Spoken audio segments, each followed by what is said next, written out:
What is going on, superstars? Let's go, let's go, let's go. This is our week 2 recap of Project Bestseller. Now, last week we did week 1 recap. This week I'm giving you updates on week 2. And just to jog your memory, Project Bestseller is where I am attempting to write and launch a best-selling book in 90 days or less before I turn 30. So we are 2 weeks in, and I'm going to give you a breakdown on exactly what's happened. I'm going to give you a time breakdown, a task breakdown, and also a projection breakdown for what is to come. Now, this is week 2, and in this week, it was nuts. Okay, I'm just going to be honest with you. The first day, we'll get into it here in just a second, but there was Rosh Hashanah, the Jewish holiday. I traveled to North Carolina. I keynoted an event, and I experienced some power outages and evacuations due to the hurricane that was going through the East Coast. So in this episode, I'm really just going to break it down for you. All right, I'm going to tell you what did I do each day? How did I do it? What was my word count? And all of those great things. So let's jump into it here.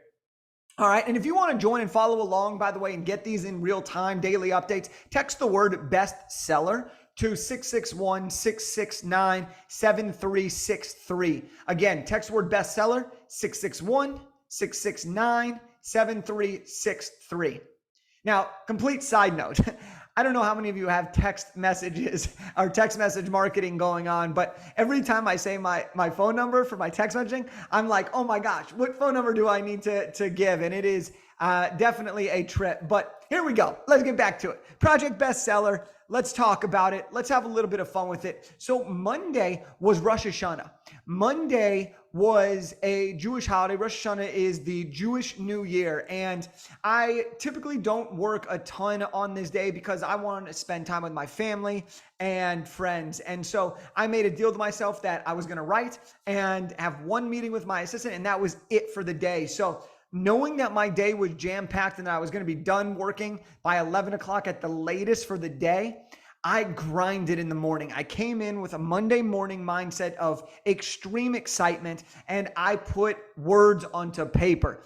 I just focused on what was the chapter right in front of me, and I banged out 1,985 words. I ended up going home and having a wonderful meal with my family, our friends. It was the first one that we had done with a big gathering since COVID, and it was amazing to be around some incredible people and to celebrate the Jewish New Year. Fast forward to Tuesday, I just focused on writing. I got to keep going. Remember, during the rough draft, we do not edit as we go. We focus on one book and we execute. We review our outline and we write. And in that day, I got 1,817 words done. Now, Wednesday, it was my last day before I was going to be on the road Thursday through Sunday. So I really wanted to not only write, but plan out when I was going to be able to write, adjust my book time as needed, and kind of evaluate when was I going to have the opportunity to write and was I on pace. So that was really great. I got to spend a little bit of time doing that. I got to spend a good amount of time writing, and I got 1,611 words done that day.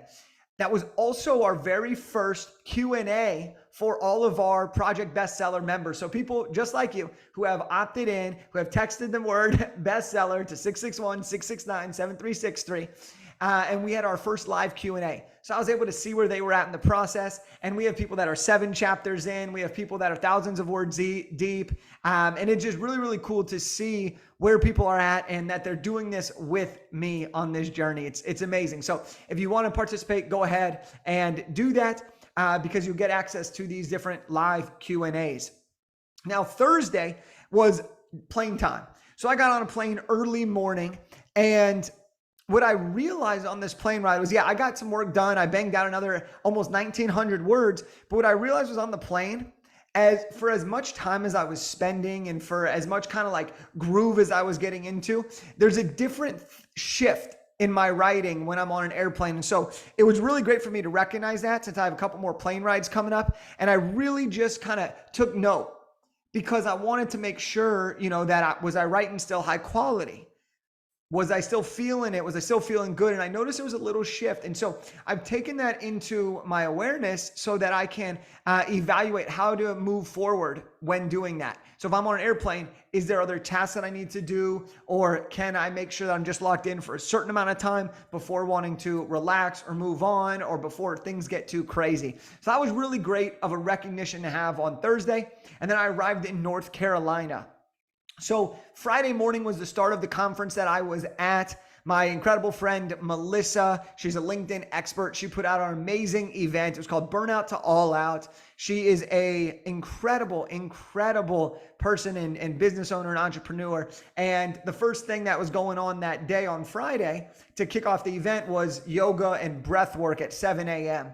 And I was like, you know what? Let's go. Let's get this party started. And so I actually met up with a friend of mine, a colleague, someone that's in a mastermind with me, and we wrote from 6 to 7.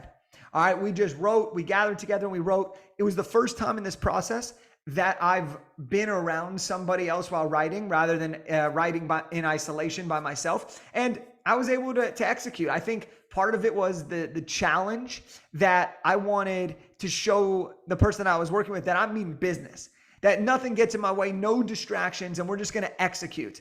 And I also realized that during this, when I'm under a time crunch, every time I've been under a time crunch and I know that I have to stop by a certain time, I'm able to execute at an incredibly high level. And I think the reason for this is because there's no distractions. It's just me with a timeline, knowing that I need to get this done in order to get it done, right? And I think that's something so important for us to recognize. Sometimes it's not how much time do we have to complete something, but it's how much time do we have in that very moment to get something done and to move the needle forward. So that was Friday morning. And it was a little hard to get up. I'll be honest with you. It was a little hard to get up because I woke up at 5:32 East Coast time, which was 2:32 West Coast time. So that was a little bit rough, but we powered through and we ended up going to yoga, and then we had a great time at the conference. Fast forward to Saturday. Now check this out. This is crazy. Saturday, I decided it's not going to happen. I'm not going to write. And there were two big reasons why I decided not to focus on the book on Saturday. The first reason was because I wanted to focus on my keynote. I was given a keynote speech that afternoon, and I wanted to prepare for that and really just get in the mindset of speaking. But the other reason was because Friday night, there was in the hotel, the entire power went out. There was what appeared to be an electrical fire. We got evacuated out of our rooms, and we ended up having to spend several hours down in the ballrooms and in the conference rooms until it was safe for us to actually go back upstairs. And we made the best of that situation, but it was definitely exhausting. And then even when I woke up Saturday, and I was trying to gauge, did I want to bang out an hour of writing or did I just want to focus on the keynote? We didn't even have power in the rooms yet. So I showered in the dark. I got ready in the dark. And then by that time I needed to get focused. So I shifted my gears, shifted my energy, and just focused in all about the keynote.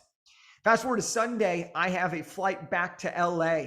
And I was like, you know what? I'm going to bang this out. I'm feeling good. I'm refreshed. Let's keep writing. And I get on the plane and it's not happening. I mean, I could just tell from the minute I got my computer out that it wasn't going to be incredibly productive.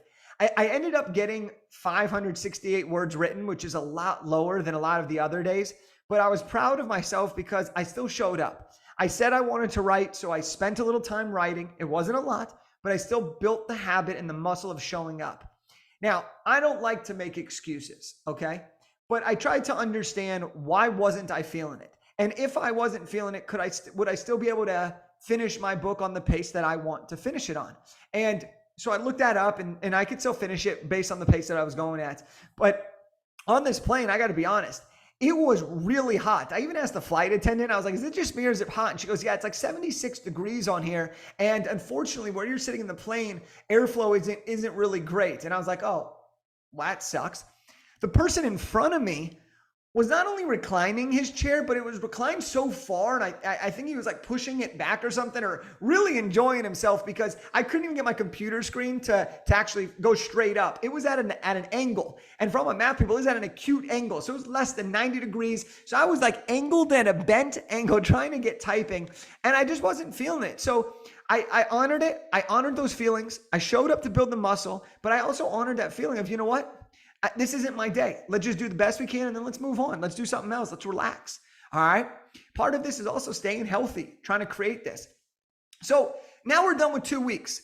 We started 2 weeks ago with this idea to create the book. And my 2-week total, we have outlined the book. We have dealt with everything up to this point. And my word count for my rough draft is at 19,352 words. I'm almost done with the rough draft. I probably have a couple more chapters, a few more sections to get through, but we're hoping to finish it very, very soon. So now let's break down the time investment, and then I'm going to share with you the plan for week 3. So on Monday, I spent 49 minutes, Tuesday, 48 minutes, Wednesday, 48 minutes, Thursday, I spent 90 minutes, okay? Friday, I spent 56 minutes. Saturday, I spent 0 minutes. And Sunday was a measly 21 minutes on that airplane. So the amount of time that I spent this week was 4 hours and 51 minutes, which on average, if you take all 7 days, was about a 41.5 minute average per day. All right. If you factor out Saturday, that goes up a little bit more, closer to about an hour-ish. So 50 minutes to an hour-ish. So I'm still right around that ballpark. Now, the total time I've spent on my book number 4, is 13 hours and 51 minutes over the first 2 weeks. And that comes out to about 55 minutes per day. Now, just so you know, there's been 2 days where I've not worked on the book at all. So if I were to take out those 2 days and just equate that time, it would be slightly over an hour per day that I'm spending on this book. But if you factor in the entire time, I'm spending less than 55 minutes per day on my book, and we are moving at a rapid pace. So here's the deal. For next week, week 3, I'm going to put it out here right now. My goal is to finish my rough draft. Now, we have another Jewish holiday. It's Yom Kippur. And then I am also getting ready for an entire week out of office the following week. So week 3, my goal here is to finish my rough draft. And it's also to potentially start dialing in my contacts for editing, designing, and formatting. And normally, I'm going to just say this, normally I would not do this at this stage. But because my timeline is 90 days or less, I need to start kind of thinking ahead about who's going to edit my book, who's going to design my book, who's going to format my book. And so I'm going to start reaching out to contacts with general timeframes so that I could optimize my speed. But again, the main focus here is write, and finish that rough draft. So if you're really enjoying this, look, that is week 2. We're going through a lot, and I'm sharing with you everything that I can as we go through this process. So if you want to follow along this journey, you want to be part of it, you want to celebrate this journey with me, or you want to do it yourself, then text the word bestseller to 661-669-7363. Now, I appreciate you for tuning in, and I'm so excited for you to write your book. If you need any help with that, feel free to reach out to me on Instagram at @JakeKelfer. I'm here to help. All right, your story deserves to be told. Your message deserves to be heard, and you deserve to create the life, the business, and the book that you've always dreamed of. So let's make some magic happen, and I will see you on the next episode.